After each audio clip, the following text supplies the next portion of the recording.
Welcome to Acts Christian Church, where you're the head and not the tail.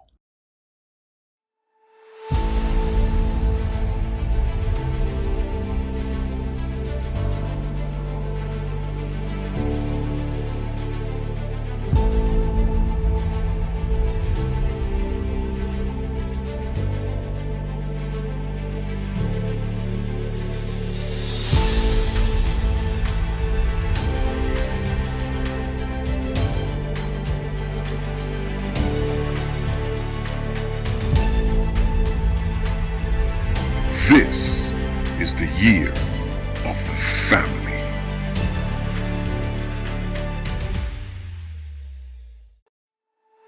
Engagement program. It's so lovely to be back on there and coming directly into your homes. As you know, for me, it's important to engage with the community and find out what's happening there and be relevant.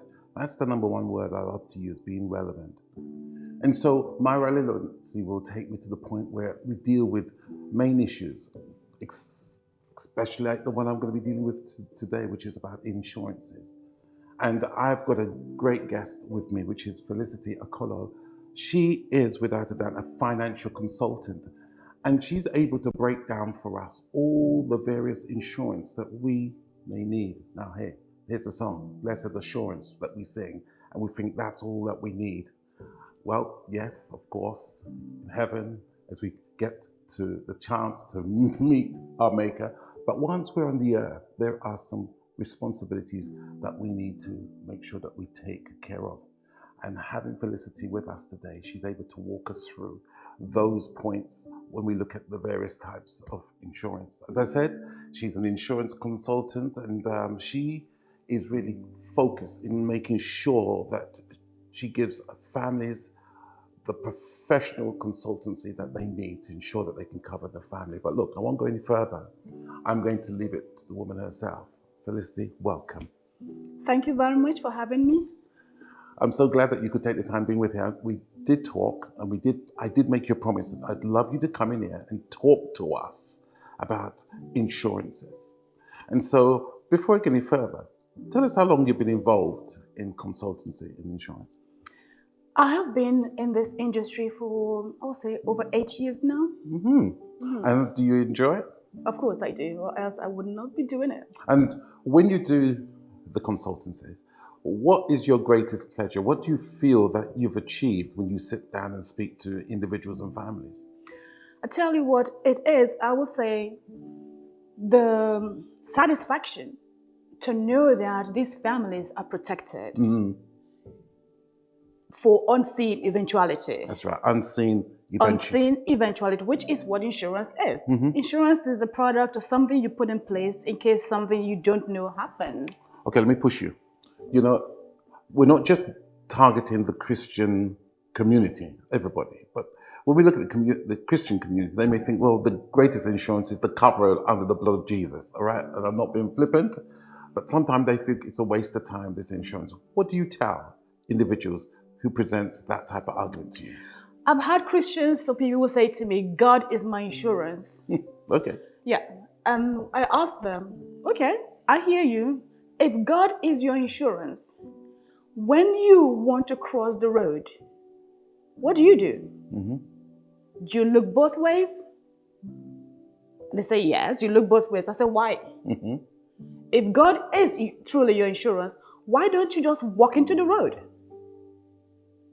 God should protect you, isn't it? That's right. God should protect you, but then they think they couldn't even speak. They say to me, yeah, but I say, there you go. God is your insurance, but you still have to look both ways. That is what insurance is. Because sometimes you look both ways, but something almost happens some other times, isn't it? That's right. And that is when God protects you. I think that's a very good answer. Absolutely good answer. Crossing the road, you do look left, right. You don't just walk out.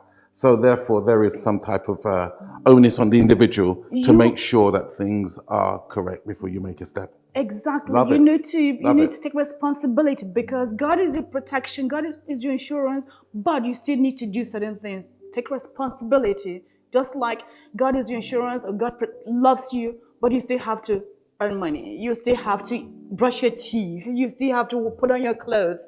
He ain't gonna do all those for you. You No. understand? Same thing. Insurance is ensuring that when eventualities happen, God plays his role, but this is your own role for you to play. Okay, let's cut to the chase. You are a consultant and you have a list of products. Could you explain to those listening out there of the various products that you can support and help families, individuals with? Like, if I said life insurance, what is life insurance? How would you break that down to the viewer? Again, life insurance, you already know what insurance is. Life insurance is to insure one's life. Because you have car insurance, you have phone insurance, okay? Life insurance is for you. But you do not benefit from your life insurance. Like if you have life insurance, it's not for your benefit.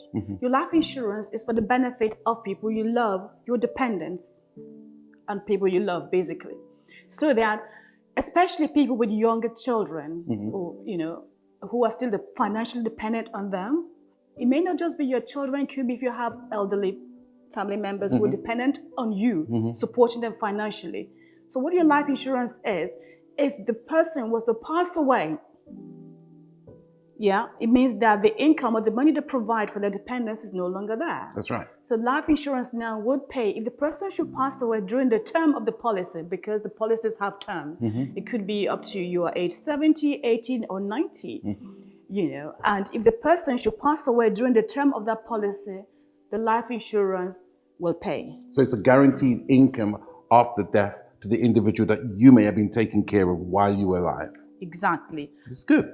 Which I will say you must make sure that upon application, you have given the right information about especially your health condition to the insurance company, and your lifestyle status. If you're a smoker or non-smoker, and your height and weight, because these are things they will check before making payment. So it is vital that you give the correct information at the point of application. Because when it comes to making a claim, the insurance company will always ask your GP for a GP report. And at the point of application, if there's any false information you were given at that time, it might result in you not getting all the money or not getting any money at all. So life insurance is important that everyone or who's watching should have life insurance. So let's move to the next level. Critical illness insurance. I mean, it speaks for itself, but break it open. Do you have, out there listening, critical illness insurance? Yes, critical illness basically says what it says on the can, isn't it? But some people don't want to think, I'm going to be okay, my health is good, my blood pressure is well, but things can happen that you didn't expect. I'll tell you a story. Well, before I do, critical illness just means if you were to be diagnosed of any critical illness condition, critical illness can be stroke, cancer, liver or kidney problem, even dementia, Parkinson's, so many lists of critical illness conditions. If you are diagnosed with any of those, again, during the term of the policy, and you have critical illness insurance in place, the insurance company would pay you. That means if you might not able to work or you're laid up in hospital, it'll pay out for you. It will pay out because a lot of the times when people are diagnosed with critical illness condition and they die, not all the time, sometimes it is because of worry for money. Because when people are ill, they don't have money. It means they couldn't work. Especially when it's critical illness, you can be off work for a year or two or longer. If there is some money, lump sum, especially when it's lump sum, that supports, that helps pay the bills, pay the mortgage or bills, or pay for your child education, or whatever, those heavy, lifting for you, that helps you.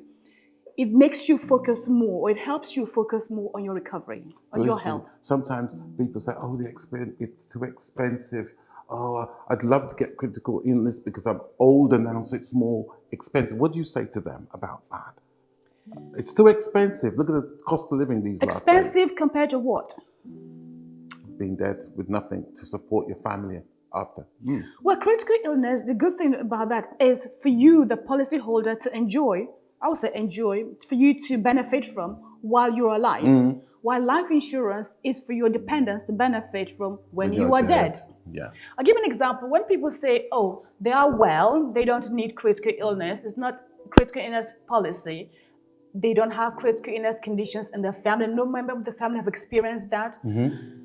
One of my clients did the same and he's a medical doctor. I went and he didn't have any policy in place.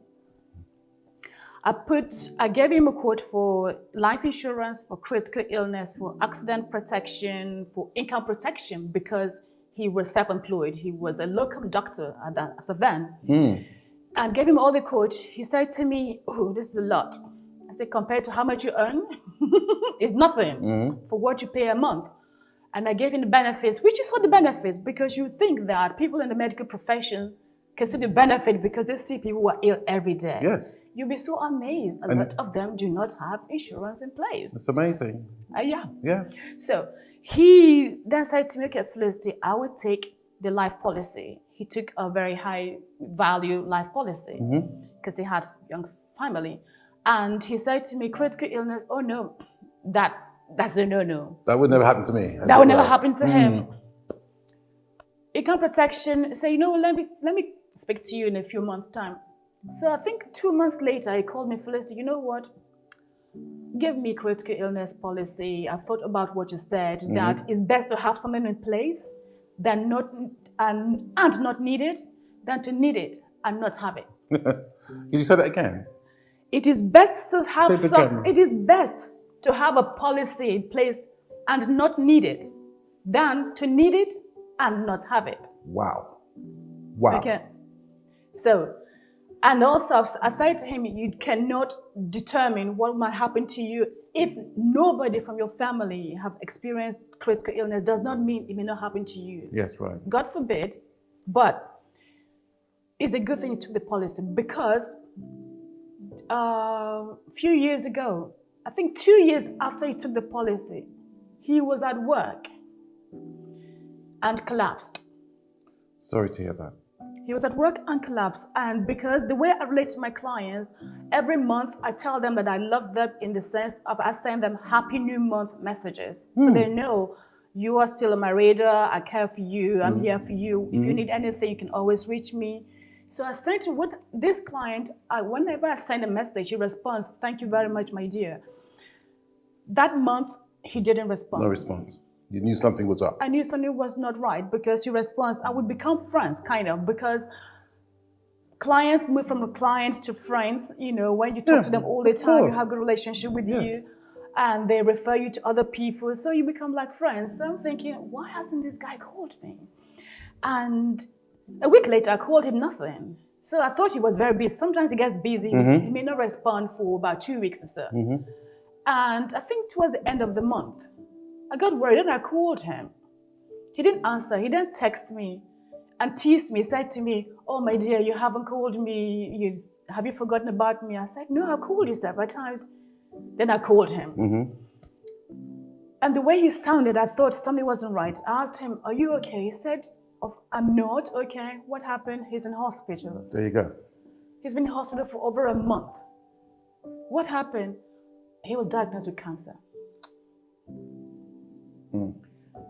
And because of how close we were, I just broke down, literally broke down in tears. But I had to comfort him. I had to hold myself. And I asked him where he was. He told me, I said, I'm coming to see you right now. He said, no, they won't let you in because of intensive care.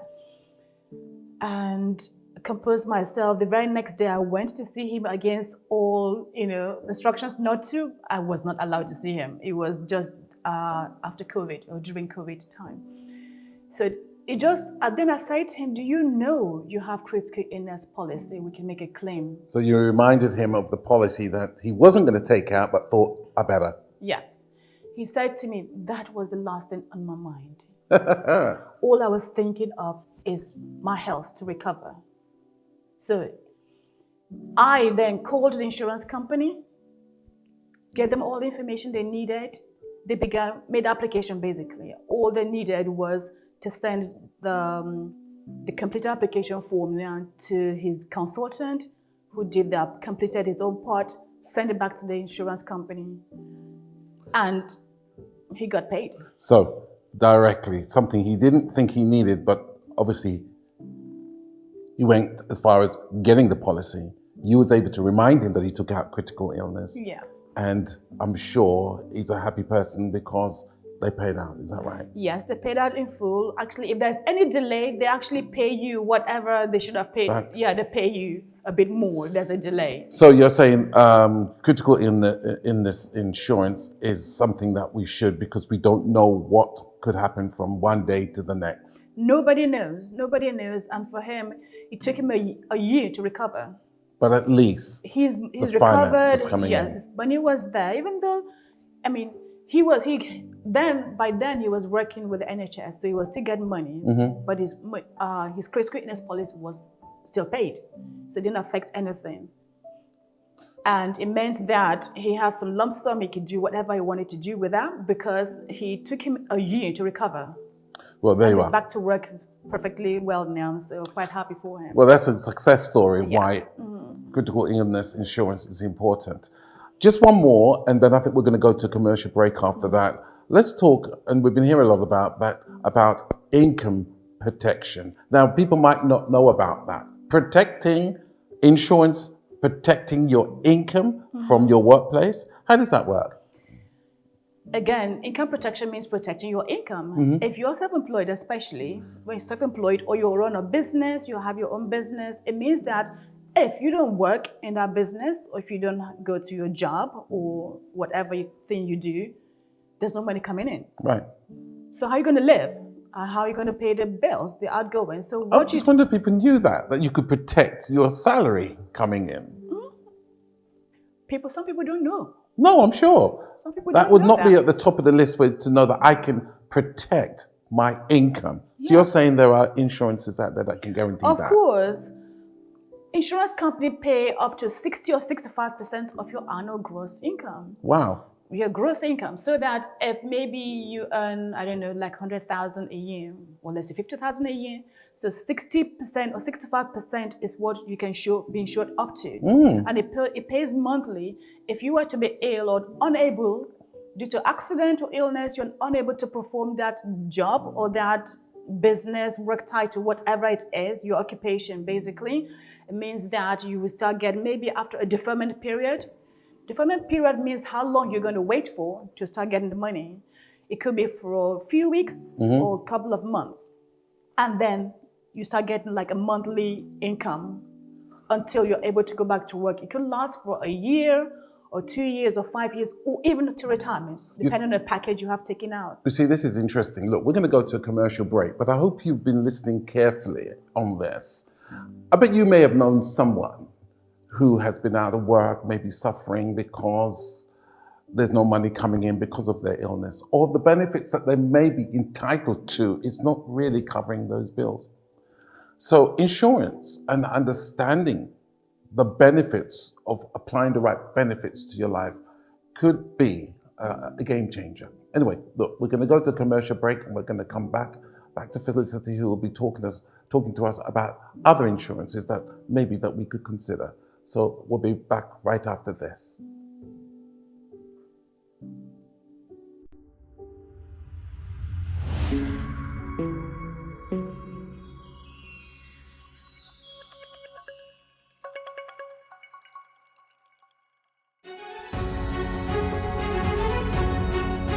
This is the notices for Acts Christian Church for this week. Come as you are and feel the blessings of our Lord every Sunday, 10:30 a.m. to 12:30 p.m. at Acts Christian Church, where we provide family worship and an uplifting sermon. Acts Christian Church services are at Falsham Hall, 2 Falsham Road, Thornton Heath, CR7 8LQ. You can also find us on all socials on Acts Christian Church. We look forward to seeing you this Sunday.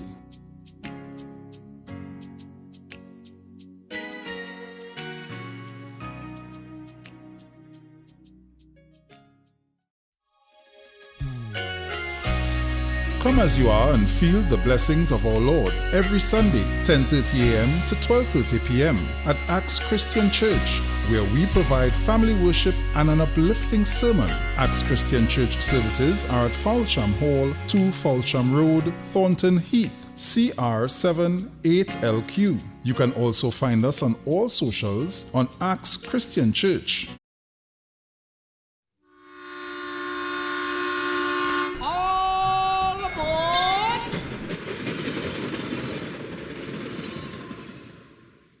Why not join the Gospel Train on Saturdays 7 till 10 on vibesfm.net. You'll hear great gospel music from Gospel Kid, the word from our Bishop Mark Nicholson, and the classic sweep from Pastor Lloyd Anthony Hall. The Gospel Train, Saturdays at 7 till 10 a.m. on vibesfm.net. Why not conduct your own baptismal service with the portable baptismal pool? Easy to assemble.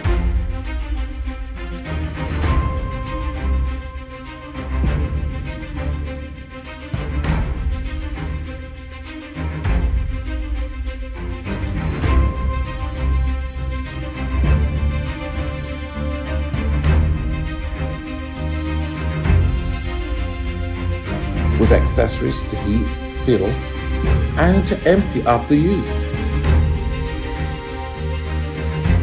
Please call for further information.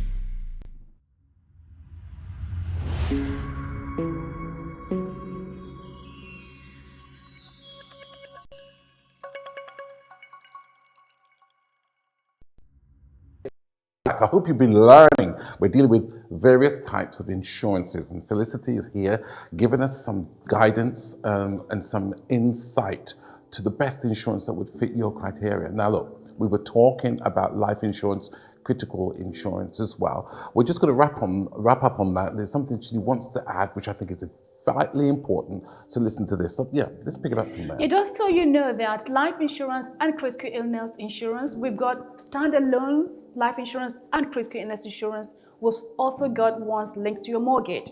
Yeah, what that means is that if you have a mortgage and you have a life insurance linked to your mortgage, if the policyholder was to pass away during the term of that mortgage, your mortgage will be paid off with your life insurance. If your mortgage is decreasing, it means your policy will be decreasing as well. Same if you have critical illness linked to that, it's decreasing as well. If you were to be diagnosed of critical illness during the term of your mortgage, the mortgage will be paid off from the critical illness policy. Oh, good. So it's not just coming to you. Yeah. They'll make sure it goes straight to the mortgage. That's yeah. good. Standalone one pays directly to you if it's critical illness, or to your family if it's life insurance. But mortgage-linked one pays off the mortgage. That's good. Just so you know. And there's something else very important we need to do. Once you have these policies, it's best to put them in trust. Oh, that's good. You put it in trust. So, okay, go ahead. Explain that. I think it's important to hear this. Trust is a document that protects that policy, so that upon, say, the policyholder for life insurance, if the policyholder was to pass away, and you have a life policy of, say, of 500,000 or anything over 325,000 pounds, I believe, in the UK, it becomes subject to inheritance tax. Yes, capital gain. Yeah, oh, yeah. Inheritance tax. Yes, and also, so if you have the policy in trust, it means that it's protected from being, subject to inheritance tax. It mitigates inheritance tax. Also, if you have a policy and you were to pass away, if you have people you owe money, you have debtors. We all got that. The tax man is always there, rubbing his hands. Yes, if you have creditors, people you owe money, definitely they may want to come for your life insurance. But if it's in a trust, they don't have access to it. That's good. So life insurance, put in trust, that's the way of protecting that. And also you can specify the people you want to have access to the fund. You need a trustee to have set up that document. So it's highly important for you to do that, because if you should pass away without that policy, it means that the insurance company, they wouldn't know who to contact. And probate's going to step in. Probate will come in, yes. So there's a lot of issues. You want things to be paid up on time and protect the money you've so worked hard paid so much premium for all these years. That's so important. As I said, please, we've got her details at the bottom of the screen. You need to touch base with this woman of God. I'm sure that she'll point you in the right direction. Thanks for that, Felicity. Now, here's one thing. I've got on my list here, funeral insurance. Let me have my little say on this. Throughout the years being in ministry, we have had loads of people that I have come in contact that has sadly passed on, but they had not put things in place as far as funeral insurances to ensure that their funeral would have been taken care of. And sometimes when you talk to them about it, they think it's so morbid. I'm not going to die, and everything is all taken care of. I've been in a position where the church had to step up to the plate and do stuff that I think they shouldn't have, because if the individual had taken time out to ensure that there were certain insurances in place, but if the inevitable did happen, it would have actually come in line. I want to encourage you, and I'm sure Felicity is going to also encourage us, the importance of ensuring that we've got funeral insurance. You know what?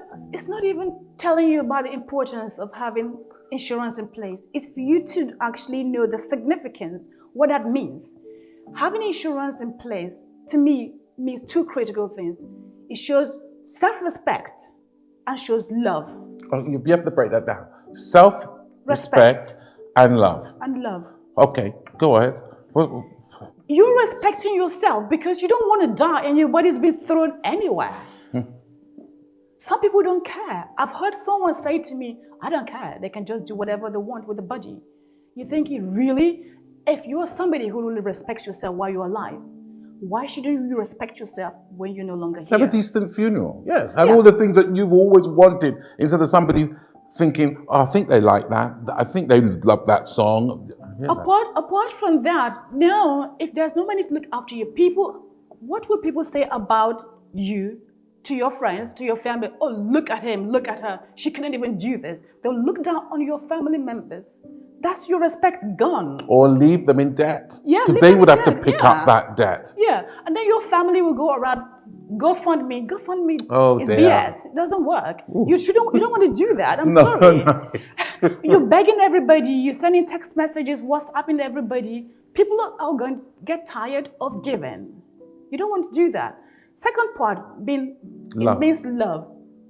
When you love your family members, you don't want them to feel hardship. That's why you have life insurance, so that when you are gone prematurely, there's funds to look after your family, for them to continue the lifestyle you have created for them. I hear your passion. I hear your passion. I feel the same thing. Yeah. And also, that when you pass away, you don't want them to feel hurt to go look for money. You want them to just take the money from the insurance company and pay for your funeral. That way, everybody's happy. They will always remember you, and they will always thank you for doing that. Because some family members, if those things are not in place, can get very resentful, because now they weren't in debt. Now they are. Sure. They will have to come together, club together, and funerals these last days are not cheap. Nope. So somebody has to bear that responsibility, whether the church or family members, and instead of it be a time of a send-off celebration, it becomes a time painful. I'll tell you one story. I don't know if we'll have time for this. It's not one of my clients. When I met him at a function, I talked to him about insurance. He said to me, Felicity, because then I used to travel to people's homes to put insurance in place for them. And he lived out of London, probably an hour or a half out of London. So he said to me, Felicity, when I'm ready, you don't have to come to me. I'll come to you. Do you get that a lot? It's a way of pushing you off, is it? No. No, he had his reasons. So when he was ready, he called me, Felicity, I'm coming to see you with my wife. We arranged to meet up in London. He came to London with his wife. Do you know, meeting lasted for about 3 to 4 hours. Wow. He said to me, Felicity, you will not understand why I had to give you this time, and why I say to you, I'll come to you, because I know how important this is to me. Yes, you get paid for what you do, but it's more important to me than to you. Because he said to me, you don't know what happened. Just a few months ago, he buried his best friend. This man, he's a doctor as well, because this client is a doctor, he said to me, this man had 4 children with a mortgage, no policy in place, no insurance whatsoever. So when this man was never ill. One time he was ill, he had just tummy ache. After a week, he said to him, go and check it out. He went to hospital, was diagnosed with cancer. Within 5 months, he was dead.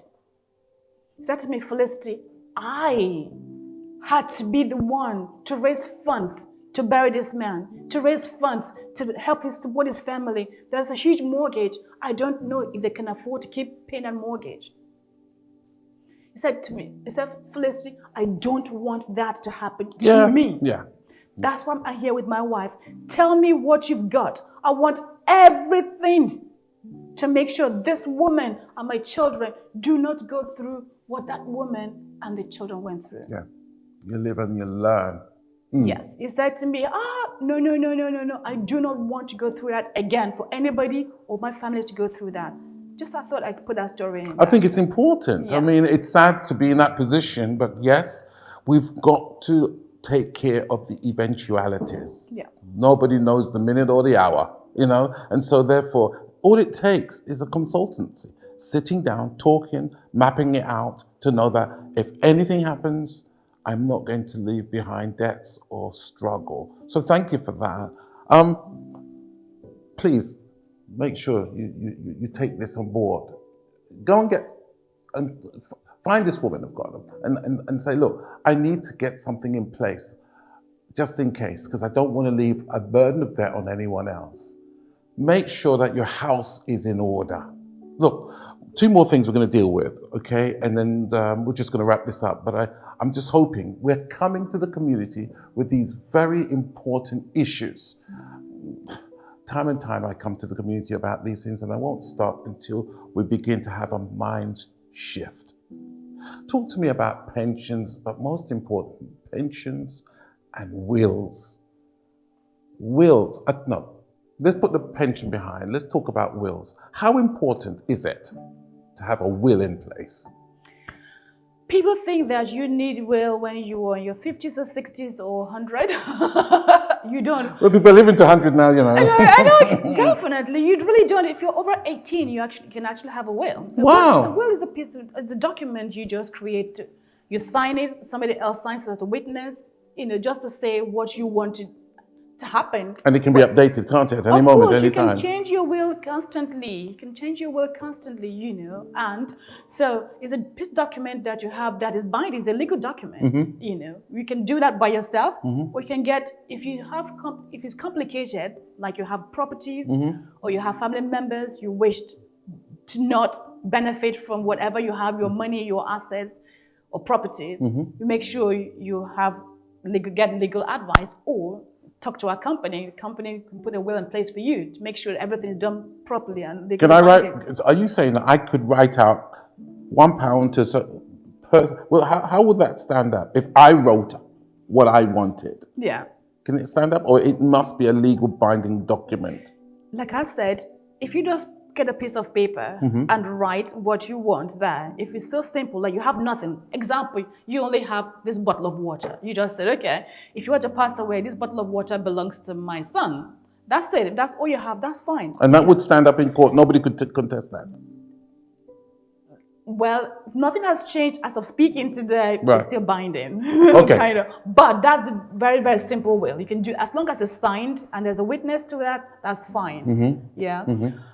But I wouldn't recommend people to do that. Okay, that's what I was saying. I wouldn't recommend you Don't because get it done professionally. it has to be professionally done, because there are a lot of people could have jewelry, assets, property, estate, things like that.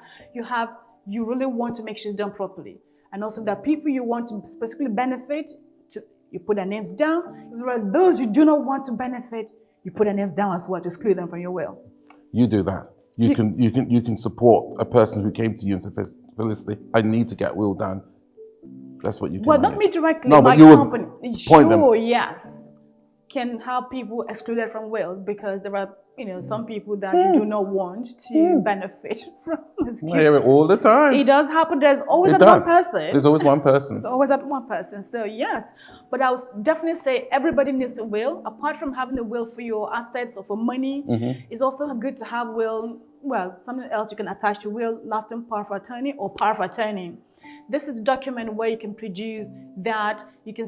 If maybe you were to be ill or incapacitated, you couldn't speak for yourself, you couldn't make decisions for yourself, you're appointing somebody else to make decisions for you. So that's called a power of attorney. Power of Somebody attorney can act on your behalf. behalf. If you're not in your right mind, you cannot think on your. Somebody can work on your behalf concerning your assets. Yes. Somebody you trust, you love, and know will have your interests at heart. Exactly, yes. You can do that. That's for the health, that's for the money, that's just for everyday thing you wish somebody else. You're giving somebody else power to help, to do on your behalf. You can do that.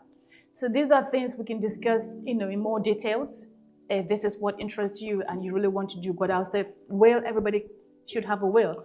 And also, especially if you have your young children, if you were to pass away and those young children, there is no, shall I say, maybe family members who can look after them, your children without a will will not automatically go to what you claim next of kin. Next of kin somehow does not really exist. It does exist but you need to have a document to actually say this is the person, the children we go to, or else they might go to the state, might go into foster care. Yeah, that'd be terrible. Now, Felicity, I want to give you this opportunity as we round this up. Yeah.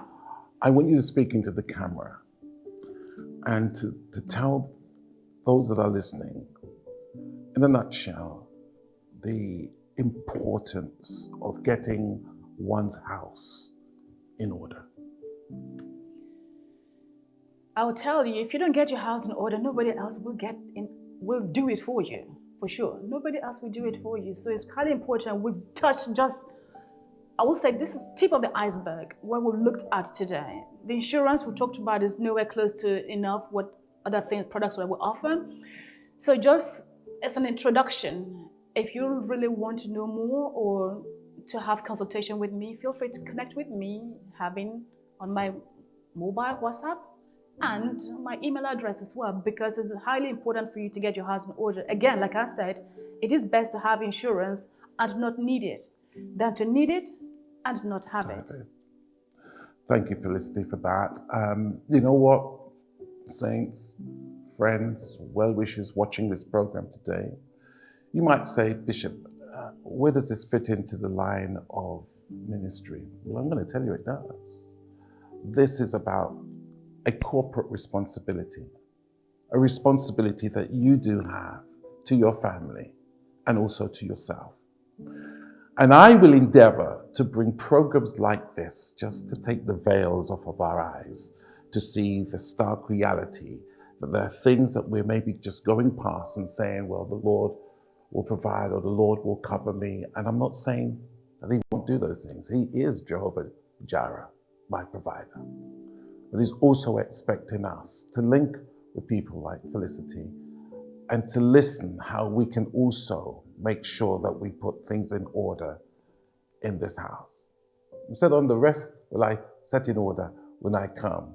We want to make sure that when he does come, we have made things and set things in order. So I hope you've been blessed by this program. Felicity, thank you so much for coming. Thank you very much for having me. Yeah, it was great. It's education here. The veil has come off of our eyes. I promised you that we'll deal with this area of insurances that we need on our lives, that we can have a much more fulfilled life on this planet.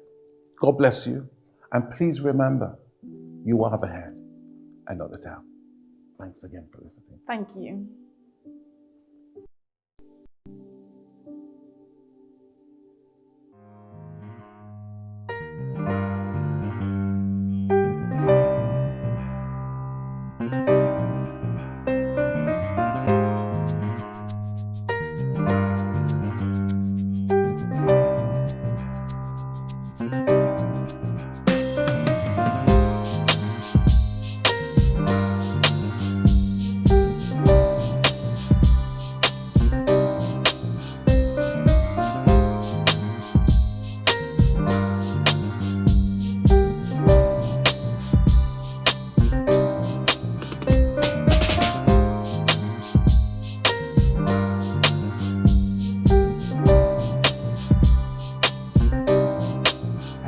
Christian Church, where you're the head and not the tail.